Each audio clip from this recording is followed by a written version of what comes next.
Hey guys, back with another video. I apologize about the long period between. I tried to look up some different editing software and different things to adjust how I wanted to make the videos and do a couple things, and today I just spent a lot of time recording 3 separate videos and then went to go listen, and I looked back at my capturing software and realized I left one of my things on, so all the voices were duplicated and it was just a mess. But we're gonna reshoot one of the videos I did. So one of the things I wanted to talk about while building this deck is kind of how I go about building my decks, and I wanted to show you by example of one of my decks that I built recently that I'm still tweaking. I'm not sure if I want to switch its main theme or not, but it's going to stay relatively the same. I should say I should not switch the main theme, switch the sub theme. But so my first process is I think about a card that I want to build. So for instance, with Kamigawa out, I noticed with the spoilers that there was one card leaked, Yoshimaru Ever Faithful. It is a 1-white legendary creature dog, 1/1 with whenever another legendary permanent enters the battlefield under your control, put a +1/+1 counter on Yoshimaru Ever Faithful. Which, it's a dog, which is pretty cool. That's one of the main reasons I was thinking about it, but it has partner. So I thought, well, that's cool. So it cares about legends, cares about +1 counters, and it's a dog. So if you kill it, you're heartless. So I was like, well, I could go ahead and build that, but who would I build it with? Decided on Reyhan. Reyhan, Last of Abzan, is 1 colorless, 1 black, 1 green, legendary creature human warrior that enters with 3+1/+1 counters on it whenever a creature you control dies or is put into the command zone. If it had more than one or more 1/1 counter on it, put that many 1/1 counters on target creature. So I decided on this commander first, something that would work with them. Now I have my theme. The next part of what I do for the building process is try to think about what my goal is with the deck. So you should think about where you want your power level to be. What kind of thing are you doing? Do you want to include fast mana tutors, infinite combos? Is that the kind of thing that you're looking for? Or are you just looking for a fun idea? Do you want to hammer down on a theme, multiple themes? What do you want to do? So with this deck, I decided I don't want it to be combo potential, but I want it to be good. So there's a lot of +1/+1s, there's a lot of legendaries and different stuff going on, but there is no infinite combos or anything too crazy. It's kind of what I want the deck to be. So now that I decided on a power level, I looked through and found cards that I figured fit the theme. They're legendary, they do stuff, they care about +1 counters, and I set them aside. So I'll run through each of the types that I have, starting with creatures. So most of the creatures are legendary. There are a few I will show off first that aren't. My favorite card in Magic, Luminous Broodmoth. What the? Got something in there. What the heck happened? Wasn't in there last time. There we go. Luminous Broodmoth. 2 colorless, 2 white. Creature, insect, flying, 3/4. Whenever a creature you control dies without flying, return to the battlefield with flying, with a flying counter on it. So there's a couple like that. Winding Constrictor, 1 black, 1 green. Whenever 1 or more counters are placed on an artifact or a creature you control, that many +1 are placed. If you got counters, it would do the same, but we don't do any of that.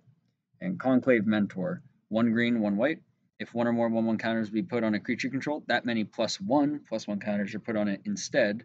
And when it dies, you gain life equal to its power. So this is just a good card. I just like it. But as you can see, doubling up on the counters, doing stuff with cards that matter. But we also want a bunch of good legendaries. So I thought there's some that just care about +1 counters, like Grakma. 1 colorless, 1 black, 1 green, legendary creature, Hydra Horror. When it enters with 3+1 counters on it. Whenever another creature dies, if it had a 1/1 counter on it, put 1 on Grakma. And when it dies, create an XX green and black Hydra creature token where X is the number of 1/1 counters on Grakma.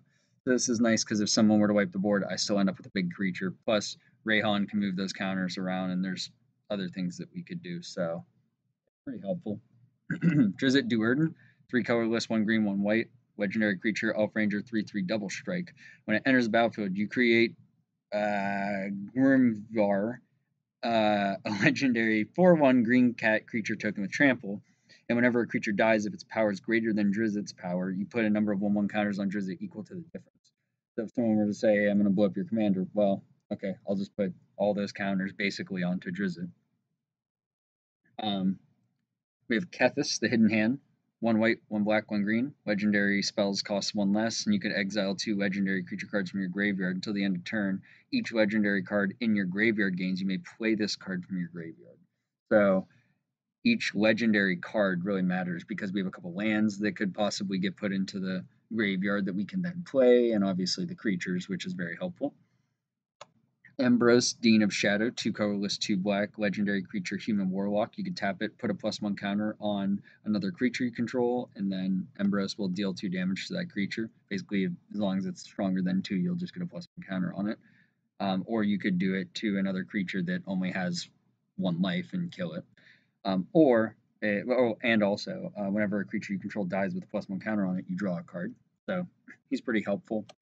I'll look at the other side. I can't remember what the other side does, but I think the other side's really good too. Yeah, you can play this, and it's 1 colorless legendary bird cleric flying vigilance. You can tap it to put a +1 counter on each creature that entered the battlefield under your control this turn. So there's some things that like can create you a bunch of tokens, and then you could go ahead and play that and tap it when the tokens are created, put counters on them and stuff like that. So it's not bad. Toski, Bearer of Secrets, 3 colorless, 1 green, legendary creature squirrel, can't be countered, indestructible, attacks each combat, and whenever a creature you control deals combat damage to a player, draw a card. So, draw engine, puts a counter on our guy, can't be countered, indestructible, good card. Arvad the Cursed, 3 colorless, 1 white, 1 black, legendary creature, vampire knight, 3/3, death touch, lifelink, oh my god, and other legendary creatures you control get +2/+2. So this is like one of the first cards when I was thinking of this as my idea. I was like, well, this card seems to fit perfect with that kind of strategy. So I want things that care about legendary, I want things that are legendary, and I want things that do something. Drana, Liberator of Malakir, 1 colorless, 2 black, legendary creature, vampire ally, first strike, and flying. Whenever it deals combat damage to a player, you put a +1/+1 counter on each attacking creature you control. So a nice little buff. Speaking of a nice little buff, since we have a lot of keywords, I added Audric, Lunar Marshal. 3 colorless, 1 white. This guy used to be my commander way back when. This is like my second commander deck I built, because I really enjoyed Audric.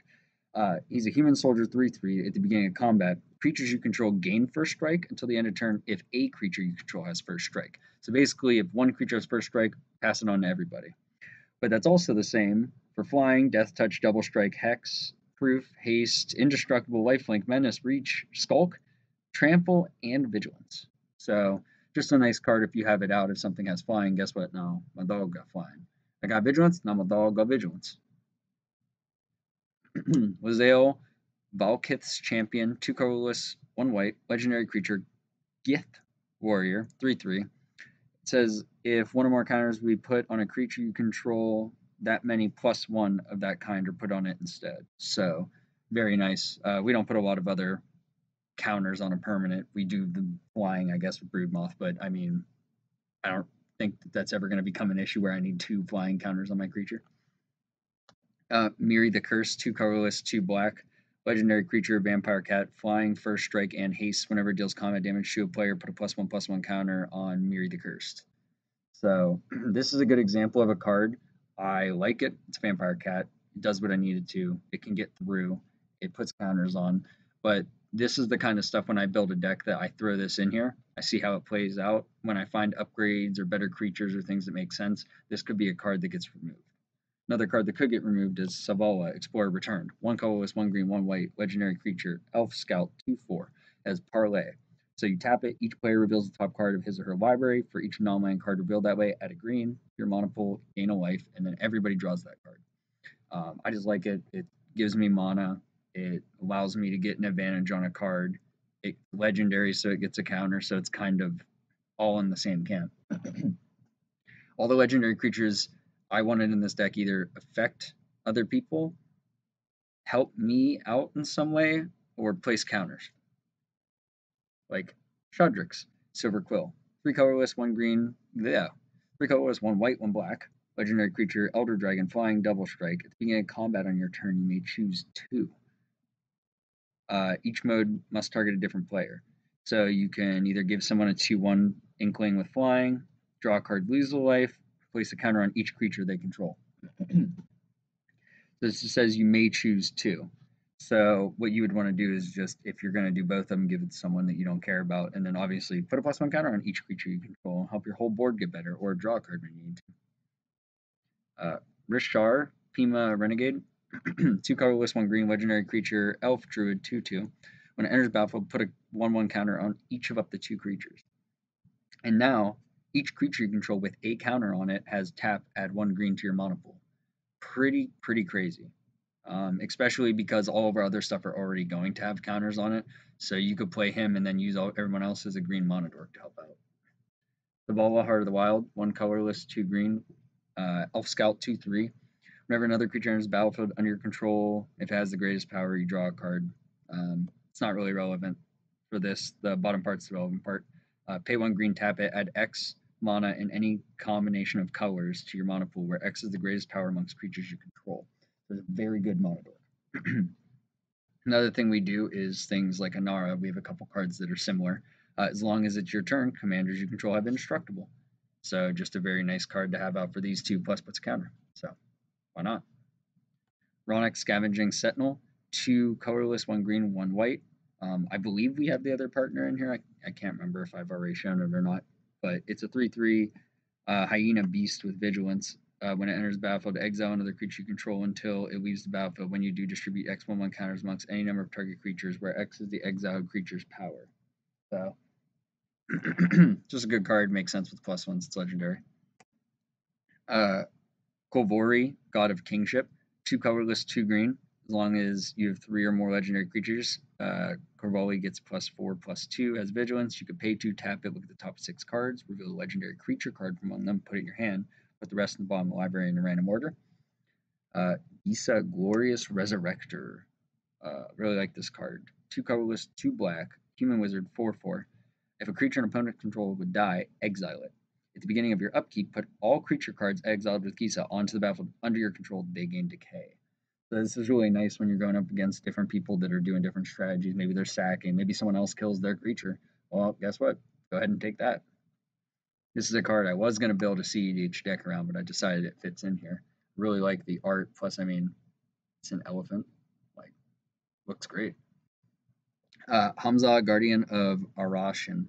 4 colorless, 1 green, 1 white. Elephant Warrior, 5/5. It costs 1 less for each creature you control with a 1/1 counter on it, and creature spells you cast cost 1 less to cast for each creature you control with a 1/1 counter on it. So this is a very good piece for this deck. Renata, Called to the Hunt, 2 colorless, 2 green, legendary enchantment creature demigod. Its power is equal to our devotion to green. Each other creature you control enters the battlefield with an additional 1/1 counter on it. Leonore Autumn Sovereign, 2 colorless, 1 green, 1 white, human noble with Coven. At the beginning of combat on your turn, put a +1/+1 counter on up to 1 creature you control. Then if you control 3 creatures with different power, draw a card. Fear is human. We don't have Toothy in here. Toothy is blue.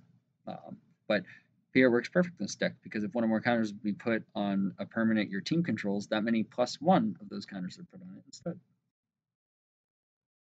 Tauren, Fist of Angels, colorless, green, white. Whenever you cast a creature spell, create a 1/1 green and white human token with training, and he has training. So he's basically just a legendary. This was one of the cards I was thinking about if I were to upgrade it or move it into more of a human tribal direction, then this would be a really amazing card for that kind of deck. But as of right now, I have a 5-color human deck. I'm not sure what I want to do. I might mix that into this deck and then use Morphon for something different. If you guys have a Morphon deck, throw any ideas down there. I want like a janky, cool, fun idea for Morphon. I just did humans. I don't know. But anyway. Feign Broker. I traded my friend for this card, but decided to just put it in here because I like how it works with the deck. 2 colorless, 1 black. You could sacrifice a creature, put 2 1/1 counters on target creature, remove a counter from a creature you control to get a treasure, tap, sacrifice an artifact to get a 2/1 black inkling creature token with flying, or pay 3 and a black to untap Feign. Valentine, Dean of Vane, 1 black. This card is a little underrated, I think, in general, but it's a good card. It's a vampire warlock, menace lifelink, 1/1. If a non-token creature an opponent's control would die, exile it instead. So this avoids all graveyards and affects a lot of people when their creatures hit in the graveyard. Not only that, but if they die, you can pay 2 to create a 1/1 pest that when it dies, you gain 1 life.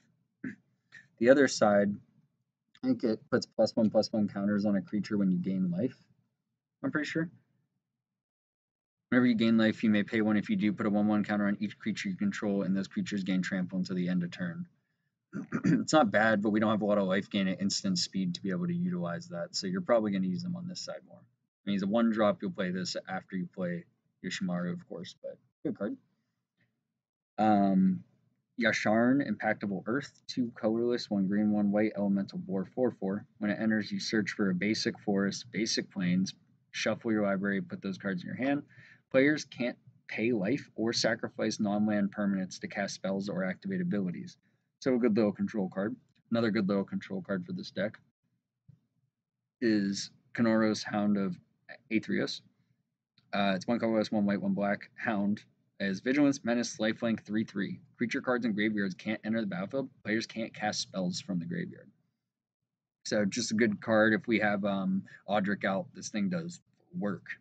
I mean, anytime you can give Yoshimaru lifelink, it's going to be a good game. Kaleth, Sunmare Familiar. It's a colorless and a white. Whenever a commander creature you control attacks, put a +1/+1 counter on it. Machias, the Lunarch. It's X white. Legendary creature, Human Cleric. Whenever it enters battlefield, it enters with X 1/1 counters on it. You could tap, put a counter on it, or you could tap, remove a counter, and put a counter on each creature you control. So a nice little buff card for the deck that is also legendary. Felisa, Fang of Silverquill, 2 colorless, 1 white, 1 black. Legendary creature, Vampire Wizard, Flying Mentor, 3/2.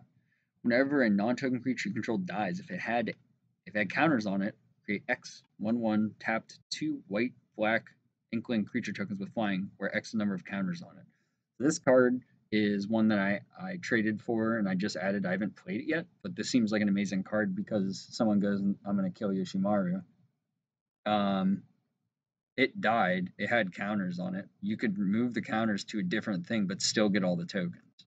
So it's a really good one. Plus, if you buff it all up, and then you play Machias, you start buffing up the whole board. Of course, with these kind of decks, I still like to add in my janky cards that I like. So I have Gonti, Ward of Luxury in here. It's a legendary 2 colorless, 2 black, Death Touch, 2/3, Aetherborn Rogue. Whenever it enters battlefield, look at the top 4 cards of target opponent's library, exile one of them face down, and put the rest of the bottom of the library in a random order. I may look at and cast that card I put face down and spend mana as though a mana of any color. So good little steal card. I just like it. My friends usually end up targeting me if I steal their cards, but sometimes I like to do it just to spite them. Tabarox, Hope's Demise, 2 colorless, 1 black, legendary creature, Demon Cleric, 2/2 flying. It has lifelink as long as you have 5 or more 1/1 counters on it, which is nice. We can easily do that and maneuver counters over if we want to. Whenever another non-token creature controlled dies, put a 1/1 counter on Tabarox. And if it was a cleric, you may draw a card, but I mean, we don't have that many clerics in here. Balthus, Shadowcat Familiar, 2 colorless, 1 black, legendary creature, Nightmare Cat. Gives commanders Menace and Death Touch. And last but not least, Gilonra, Caller of the Wirewood, my mono green commander. Legendary creature, Elf Druid, 1/2. You can tap it to add a green, and if you spend it to cast a spell that's 6 or greater, you can draw a card. Mostly in here because it's a legendary mono dork. I don't think we have that many spells over 6. I think there's only 1 creature actually in this whole pile that's over 6. But as you can see, it's a creature heavy deck.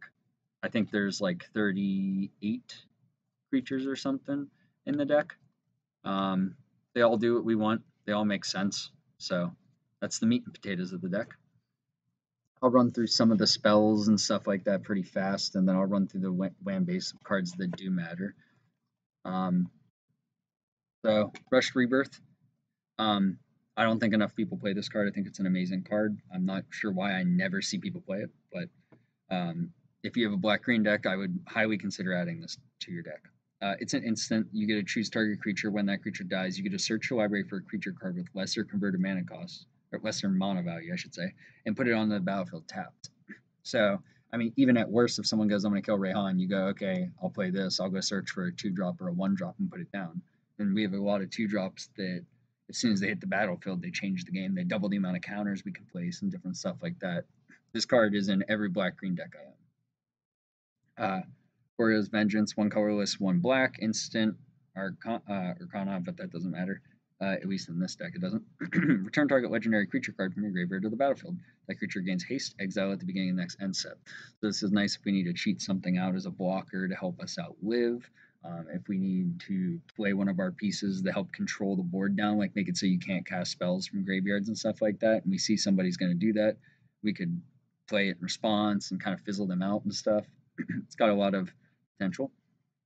Inspiring Call, 2 colorless, 1 green, instant. Draw a card for each creature you control with a 1/1 counter on it, and then all those creatures gain indestructible until the end of turn. So, I mean, everything's going to have +1 counters, everything's going to be doing its thing, so that's really going to help out, plus a lot of draw. Crows and Grip, 2 colorless, 1 green, instant, has split second, destroy target artifact or enchantment. If you guys play in a group that has a lot of counter spells, run split second.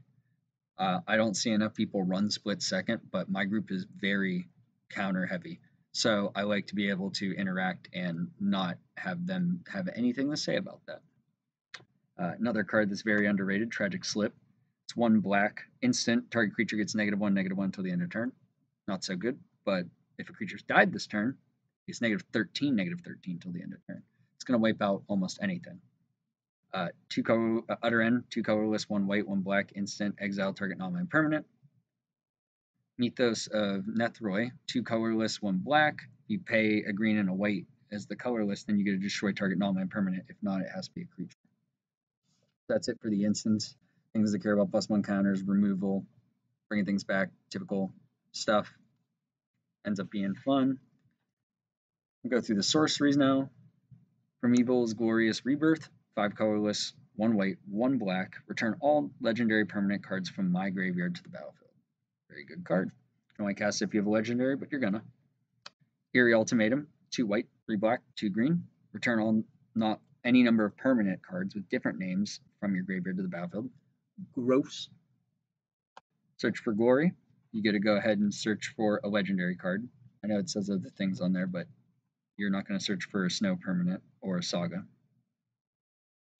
Time of Need, 1 colorless, 1 green. Search your library for a legendary creature card, reveal it, put it in your hand, and then shuffle. Cultivate, you get to search for 2 basic lands, 1 in the hand, 1 in the bush. Speaking of 1 in the hand, 1 in the bush, Kodama's Reach. Same thing. And then last but not least, actually, it is last. Whatever. Urza's Ruinous Blast, 4 colorless, 1 white. It's a legendary sorcery. Exile all non-land permanents that aren't legendary. So good old board wipe. So as you can see in the sorcery range, we got some recursion, legendary things, tutor, ramp, typical stuff. The deck has a very low CMC, so we don't need too much of the ramp package, so I don't like to run too much. We're going to look at the enchantments real fast, artifacts, and then we'll talk about the lands. The Master Chef, it's a new one from the new set. It's a legendary enchantment background, legendary, which is nice. Makes it so your commanders enter with an additional 1/1 counter, and other creatures you control enter the battlefield with an additional 1/1 counter on it. On Sierra's Wings, underrated card for certain style decks like this. It's a 3 colorless, 1 white enchantment aura that gives the creature legendary +1/+1 flying, vigilance, and lifelink. So very nice to be able to drop Yoshimaru and give it lifelink, hit somebody for 50. Gatherer's Crusade, 3 colorless, 2 white enchantment. Whenever a creature enters the battlefield under your control, put a +1/+1 counter on each creature you control. Hardened Scales, 1 green. If 1 or more counters be placed on a creature you control, that many +1/+1 counters are placed on it instead. So enchantments are +1 counter, +1 counter, +1 counter, probably put on your commander. But they all do the thing that they're supposed to. Talk about the artifacts. Where's Up Signet? Pay 1, tap it, get a white and black. Arcane Signet, tap it for one of your commander's color identity. Soul Ring for 2 colorless. And then we step out of the mono rocks. I only run these 3. With all of our stuff going on, low CMC costs, mono dorks and stuff like that, I haven't had any issue with any of that. Black Blade Reforged, 2 colorless. Equipped creature gets +1/+1 for each land you control. If it's a legendary, it only costs 3 to equip. You're never going to pay the 7 to equip it. You'd be better off just playing it as a legendary artifact to get a +1 counter at that point. The Ozolith, the big card of this deck. 1 colorless, legendary artifact. Whenever a creature you control leaves the battlefield, if it had counters on it, put those counters on the Ozolith. Beginning of combat, you move all the counters from the Ozolith onto another creature if you want. This is amazing. Any +1 strategy themed deck at all, because it's whenever a creature leaves the battlefield. So if someone goes to exile Yoshimaru or they exile the board, all the counters get to go back onto this Ozolith still. So if someone doesn't get rid of the Ozolith, it's going to be very hard for them to deal with it, because you could just move it to another creature, shift it around, do whatever you want. Life Chapter is Bestiary, 3 colorless. Beginning of your upkeep, scry 1. Whenever you cast a creature spell, you may pay 1 green. If you do, draw a card. This one's really good. And then one last artifact, and then we're on to the lands. This is a card that I was talking about that's very, very good in this deck. It's also one of the reasons I was considering going towards humans, is Hero's Podium. It is 5 colorless legendary artifact. Each legendary creature you control gets +1/+1 for each other legendary creature you control. So it works kind of like, oh, what's the tribal card now? I can't remember. Coat of Arms. There we go. That would have been embarrassing. Anyway, I was thinking about if I put more humans in there, I could drop Coat of Arms and this, and then everything's getting +2/+2 for each other one. That's a lot.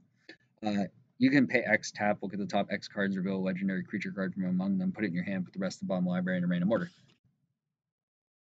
And that's it for all that stuff. So now we'll go on to the lands. The land base is pretty simple. I'll just try to show the ones that matter. The Flagstone, it's a legendary land. Tap it for white. You can be put into the, if it were to be put in the graveyard from the battlefield, you may search your library for a plains card, put it onto the battlefield tapped. Gaia Reach Sanctum's legendary land, tap for colorless, or pay 2 tap it. Each player draws a card, then discards. Mikokoro, Center of the Sea, legendary land, tap it for colorless, or pay 2 tap it. Each player draws a card. And Ijanjo, Seat of the Empire, legendary land. You could pay 1 to tap it for a white, or you could tap it for a white. You don't pay anything for that; that'd be terrible. Or you could channel it. Most of the time, it'd be for 1 white, which would deal 4 damage to target attacking or blocking creature. It's cost 1 less for each legendary creature you control, which, I mean, it's at least 2.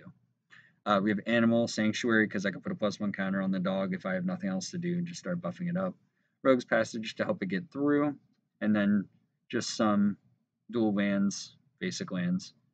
Gotta show off the Triumph. I love these Triumphs, especially the full arts. They're so nice looking. But that's pretty much it. All the other lands are all basics and simple stuff. But yeah, so that is my Yoshimaru Reyhan deck. Like I said, I do not feel every deck needs to be a 9 out of 10. I don't think every deck needs to be the best. If you're going to build a deck, you should think about what you want ahead of time. I wanted +1 counters, legendaries, someone that worked with it. Found a color scheme that worked, looked through my box, found cards that make sense, picked out the lands that I already owned that I could, and slid them in. The deck plays pretty well. It doesn't win like super consistently, because it takes a lot of setup and it can really get blown out by board wipes and different stuff like that. But it's a really fun deck, and when it comes down to it, you know, you're spending time out of your day to play a card game with your friends. You should be building a deck that you enjoy, not just a deck that wins games. There's more to Magic than trying to build the best deck sometimes, and I think this is a good example. So I wanted to share the deck with you guys.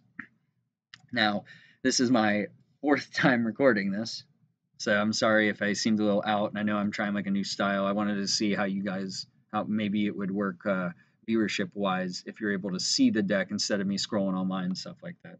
I will still have the deck list down in the description for everybody to look at, and I will probably record the other videos. I don't know how much more I'm going to do because my throat hurts a little bit from doing this for 5 hours now and having to redo it so many times. But thank you guys for watching. I appreciate it. If you think of any cards that you think should go in it, let me know. Or if you think the human strategy might be better, let me know your building process. If there's anything that you do in general to build your janky decks, lower decks, and stuff like that. But all right, see you guys in the next one.